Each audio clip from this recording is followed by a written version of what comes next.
From this wider perspective, so much of what we do to each other must have the rest of creation shaking their heads in disbelief. The fact is that someone born in the United States is not more special than someone born in Mexico. Someone born in London is not more special than someone born in Liverpool. Someone who is white is not more special than someone who is black. They're just vehicles for the consciousness to experience. If you go down to the seashore and you pick up a droplet of water in your hand, how can anyone say that that droplet is any more or less special than all the other billions and trillions of droplets you see in the ocean before you?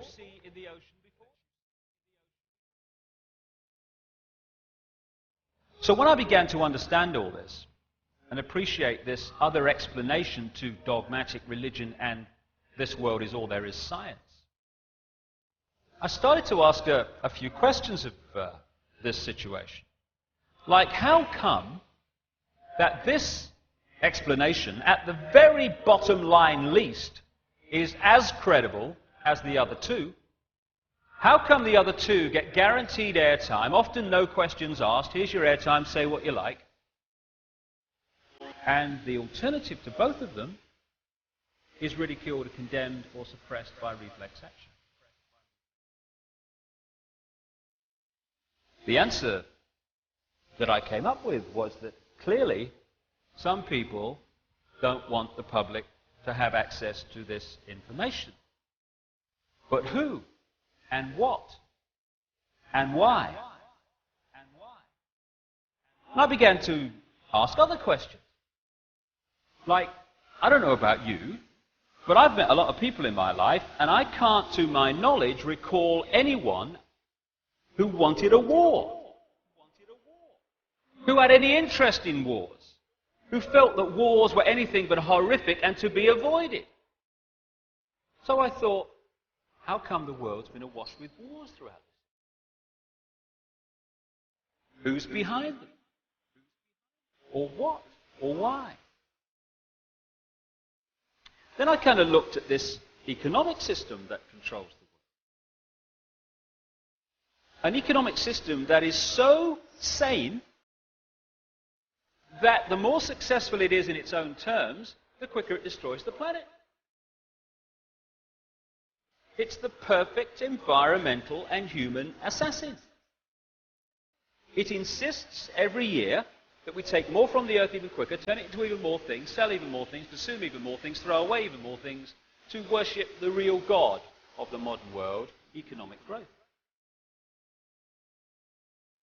It insists that every year 20% of the people of the world consume 80% of the resources, while leaving the other 80% to get by on the other 20%.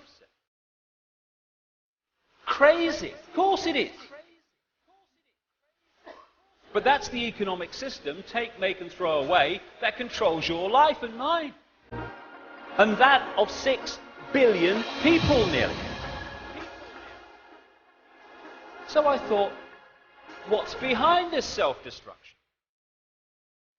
Or who and why? I started to look at some of the other conventional wisdom that we pass on from generation to generation as the only way of doing things in this world.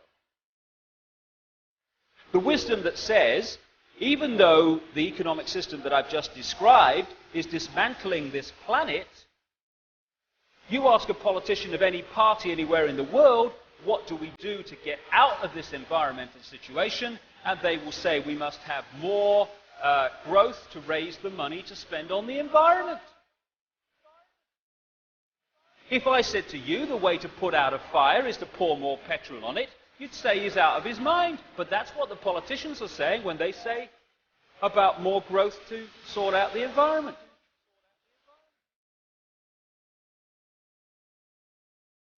It's conventional wisdom that it's fine to treat animals as mere commodities, to be made as fat as possible, as quick as possible, on as little food as possible. to condemn every year billions of animals to a lifetime of pain, fear and suffering in the name of economics. You're sane if you judge your success in healthcare not by how many people are healthy, but by how many diseased people you manage to treat. We're treating more patients than ever before. Why? Why are so many people ill? It's conventional wisdom that rising house prices are a sign of economic success when thousands are homeless because they can't afford it.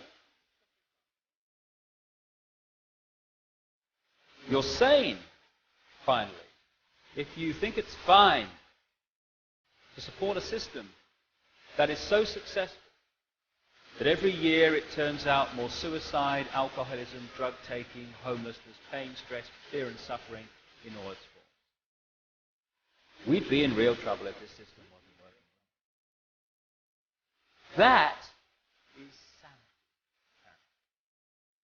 But it's the ultimate insanity. So who's behind it? Or what and why? I began to realize too that against the background of this utter self-destruction, on this same planet is stunning wisdom. And I began to see also that there is a great difference between cleverness and wisdom. They're not the same thing. This system's very clever, but it isn't very wise, and it's the lack of wisdom that is the problem. I began to see that what we call wisdom is often not found in this state-of-the-art letters after their name system. It's actually found in the native peoples that this system would see as backward. A piece of Native American wisdom, what have become known as American Indians. When you have cut down the last tree and poisoned the last river, you will know that you cannot eat money. That's wisdom. And there's another piece of very famous American Indian wisdom. In 1854, the American government made an offer for Indian land. And under the system that I've been talking about, and the attitudes and the values that are indoctrinated into us, what should have happened is this chief should have said, right, well, I'm on a winner here, because it's a seller's market. I never put it on the market, therefore I'm in the driving seat. So what I'll do is duck and weave, and I'll crack on. I don't want to sell, get them to push up the price, and at the moment that I think they're going to pull out, I'll put out my hand and say, you've convinced me. And people will think, oh, what a great businessman he is, that chief. He's something in the city, he will. But there's another value system on this planet also. A value system that said this in terms of this chief. How can you buy or sell the sky? We do not own the freshness of the air or the sparkle on the water. How then can you buy them from? Every part of the earth is sacred to my people, holy in their memory and experience. We know the white man does not understand our ways. He's a stranger who comes in the night and takes from the land whatever he needs. The earth is not his friend, but his enemy. And when he's conquered it, he moves on. He kidnaps the earth from his children. His appetite will devour the earth and leave behind a desert. If the beasts were gone, we would die from a great loneliness of the spirit. For whatever befalls the earth, befalls the children of the earth.